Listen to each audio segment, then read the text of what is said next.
We hear so much about cancer. Most of us at least know someone that's had it, and we're surrounded by news stories about cancers, causes, and effects. But what about trying to prevent cancer in the first place? We're discussing cancer prevention today and tomorrow.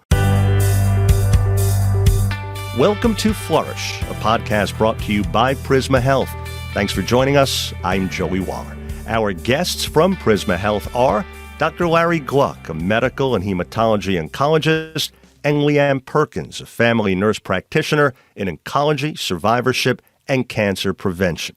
Thanks to both of you for being with us. Before discussing specifics, I'll ask each of you, starting with you, Dr. Gluck, in a nutshell, what do we mean by cancer prevention? So when we use the term cancer prevention, we are referring to any activity that can be initiated to actually decrease the risks of ever developing cancer in the first place. And you, LeAnn? Yes, cancer prevention is actually any action taken to lower the chance of getting cancer, and there are primary and secondary prevention techniques. And I was going to ask you about that as well, so you led me into it perfectly, LeAnn. What's the difference between primary and secondary techniques for cancer prevention?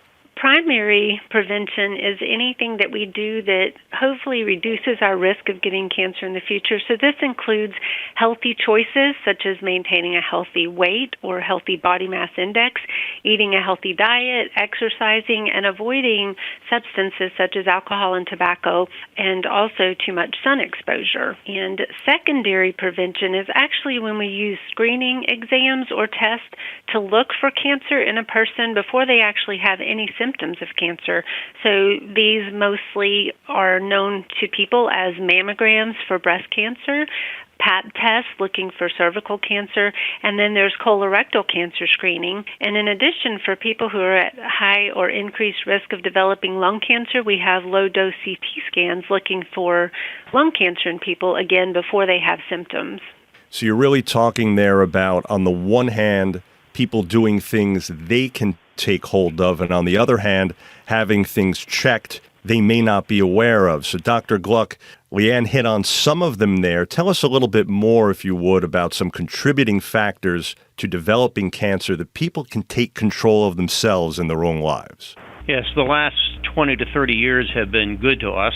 Prior to that, we understood that tobacco smoke posed a risk and perhaps some environmental things, but didn't really have a lot of other insight as to what we could do for preventing those high-risk issues. So now we look at it and we say we have a much broader view. So contributing factors to cancer include obesity or excess weight as it changes the hormonal infrastructure in our body, a variety of dietary factors, which we'll elaborate a little bit further in the podcast, lack of exercise. So a sedentary lifestyle predisposes to colon cancer, breast cancer, prostate, and others. We have an increasing awareness of alcohol intake in that the breakdown of alcohol to include acetaldehyde can directly damage our DNA. Tobacco smoke with a variety of carcinogens. A family history, even if we can't pinpoint a specific inheritance pattern genetically, is of importance.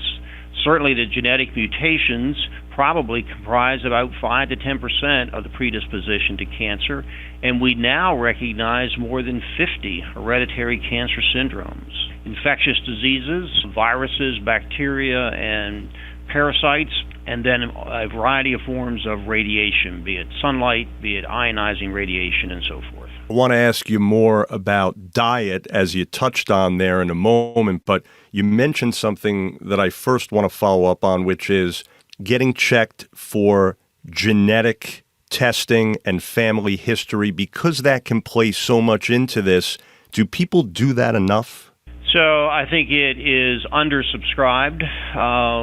Part of that is the fact that the field is changing very quickly. Many of the practitioners who are seeing patients on a regular basis had very little in terms of training in genetics, yet alone applied medical genetics.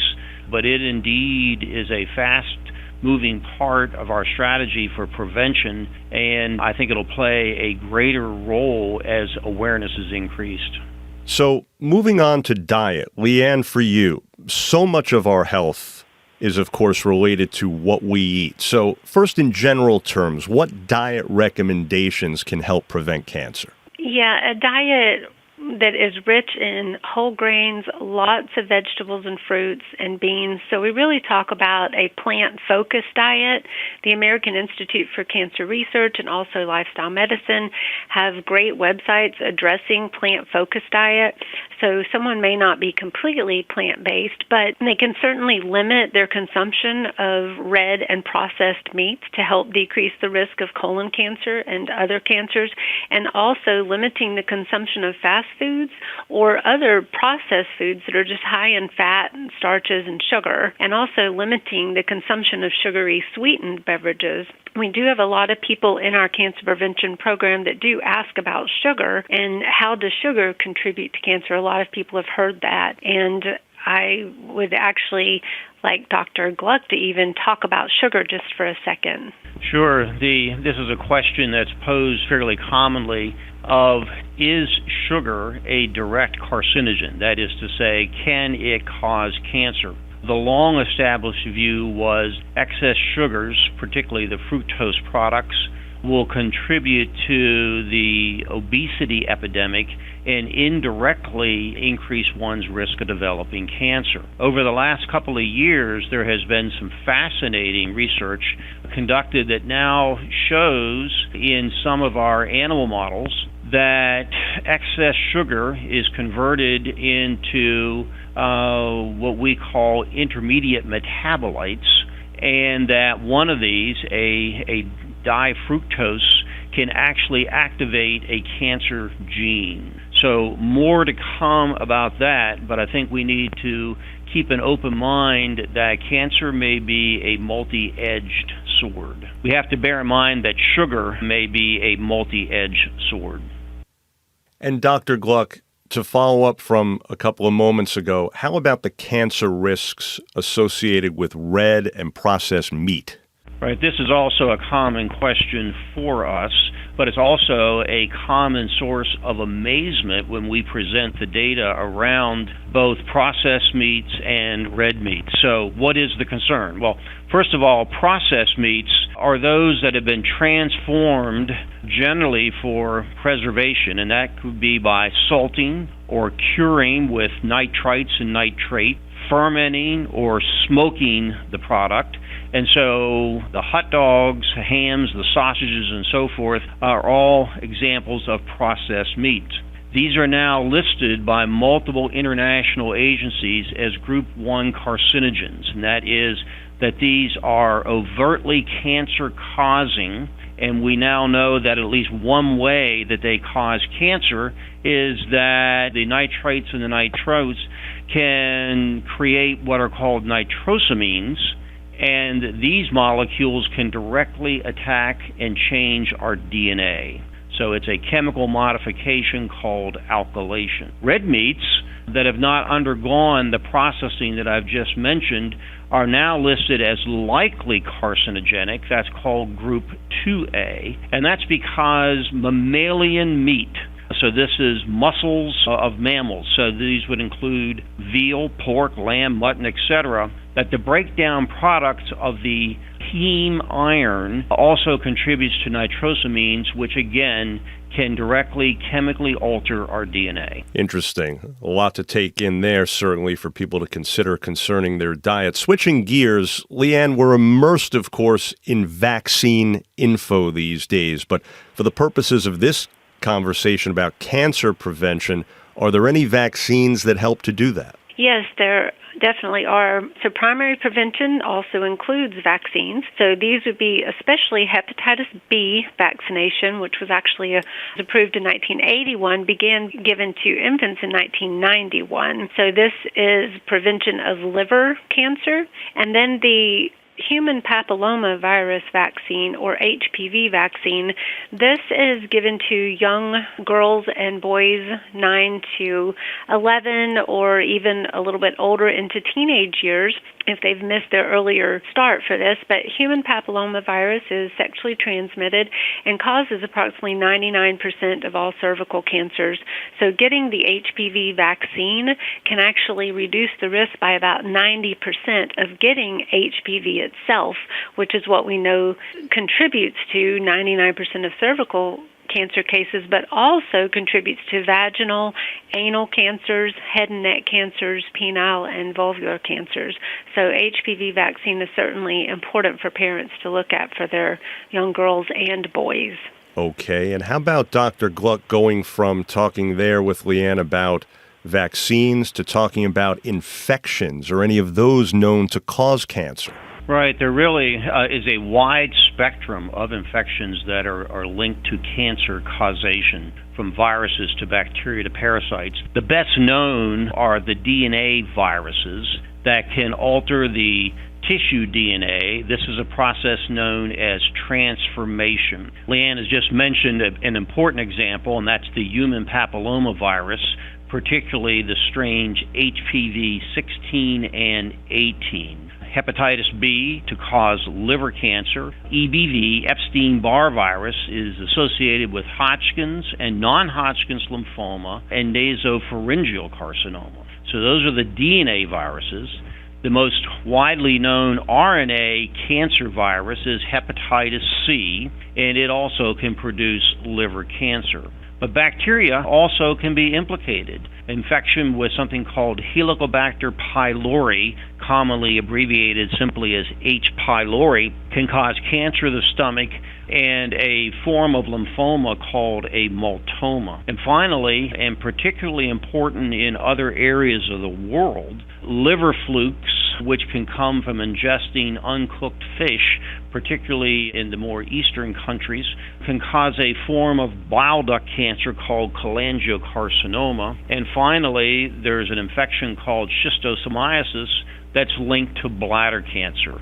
So it is really a significant spectrum of infectious diseases that can trigger a cascade of events that lead to cancer. And Dr. Gluck, you mentioned earlier that so much progress in research and discovery has been made in recent years. In medicine, of course, it's often so much about what's next. So simply put, what will cancer prevention look like in the near future? Right. So I think as science marches on, we will better understand both our environmental risks and our food ingestion risks. We will understand better our ability to undergo genetic screening and counseling to define risks, and then take a more focused approach to how to mitigate that risk of a subsequent cancer. I think a huge part of where the future will go, already mentioned by LeAnn, will be the vaccines. So to actually prevent some of these viral infections in particular could have a massive impact on global health. Well, that certainly sounds like a major breakthrough. So in wrapping things up here, for someone to learn more about their own personal cancer risk, why don't you both tell us what's available at Prisma Health? LeAnn, let's start with you. What's the first step? At Prisma Health, in the Center for Cancer Prevention and Wellness, we actually have a cancer prevention study. We call the study Prevent Cancer Greenville. This is open for anyone who is age 18 or older and speaks English. It's a one-on-one visit. It's free to the participant, one-on-one with a nurse navigator and a research assistant who helps to educate that study participant on their own personal risk of cancer by looking at the person's past medical history, their family history, possibly the need to consider genetic testing, any infections or bacteria that they have been exposed to in the past, and vaccines that they have had as well. So all of this is looked at in addition to their social history, environmental and occupational exposures, lifestyle habits and behaviors. So basically, they're modifiable and non-modifiable risk factors. With all of that information, in addition to a nutrition assessment and a physical activity assessment, the participant is educated on things that they can do to personally affect their risk of cancer. We also try to make sure that they are connected up with a dietitian, with exercise resources, also make sure that they are up to date on all the prevention screening recommendations by the American Cancer Society and get them connected where appropriate. So that's the population health part of that. And Dr. Gluck, did you want to add anything there? How does someone get connected with that study? Right, so that is through our Center for Cancer Prevention and Wellness, and that can be done online or via telephone. I would add, as LeAnn has talked about the population approach, when we try to look at this personally, this project personally defines many of what we are worried are risk factors based upon lifestyle or body composition. We know that the United States is in the top 5 of the worst countries in the world for cancer incidence. And when one says, why is that?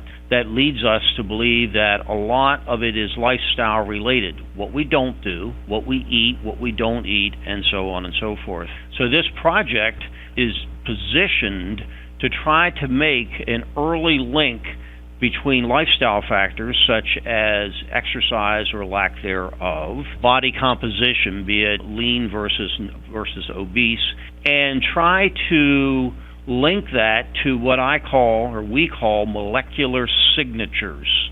So we are collecting blood, buccal swabs, urine, and so forth, and in a year-over-year model of participation, we will develop a profile of patients' lifestyle, dietary, exercise, and body composition parameters, and then seek to link them to molecular signatures which have not yet been defined, nor even, for all practical purposes, explored.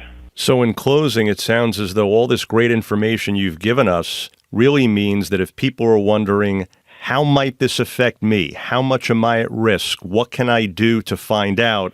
It certainly sounds as though there are some answers available to people through all the means you've mentioned. And for more information, you can go to prismahealth.org/flourish. Dr. Larry Gluck and LeAnn Perkins of Prisma Health, thanks so much again. Thank you. And if you found this podcast helpful, of course, we'd love for you to share it on your social media. And thank you again for listening to Flourish, a podcast brought to you by Prisma Health. I'm Joey Waller.